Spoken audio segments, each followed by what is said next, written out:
coba menerjemahkan dalam poin penting dalam pertemuan kali ini. Yang pertama itu pentingnya koalisi meminta terkait pajak itu soal komitmen kesejahteraan. Tadi Mas Budi mengatakan soal rasio PDB kita sebagai low middle country misalnya. Sejauh mana pajak juga bisa dijadikan salah satu alat atau motor bagi penggerak kesejahteraan. Akan jadi itulah kemudian pentingnya para kandidat ini membuka SPT-nya. Itu soal komitmen kesejahteraan.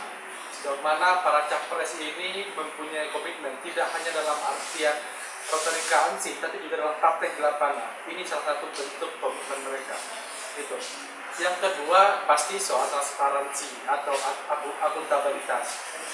Sejauh mana sih misalnya ketika para capres atau kandidat ini berbuih-buih dengan segenap visi anti korupsi mereka, kemudian kita mempertanyakan apa yang sudah dilakukan. Salah satu cara mengukurnya adalah melihat SPT pajak ini. SPT pajak para kandidat ini dibukanya SPT pajak para kandidat ini membuktikan sejauh mana komitmen transparansi dan akuntabilitas mereka.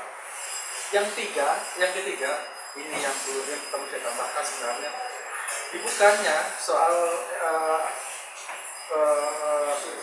transparansi SPT pajak ini menunjukkan sejauh mana komitmen para kandidat itu untuk menampilkan politik transaksional.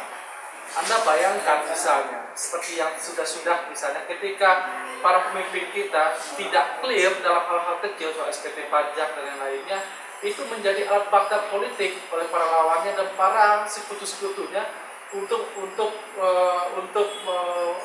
dijadikan tawanan dalam melakukan negosiasi.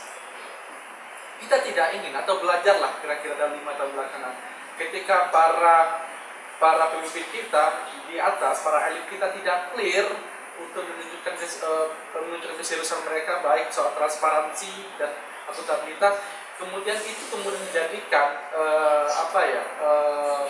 dijadikan alat dari lawan politik atau sekutu politik mereka untuk menawan mereka untuk melakukan hal-hal yang bagus dan atau terbaik bagi bangsa di depan.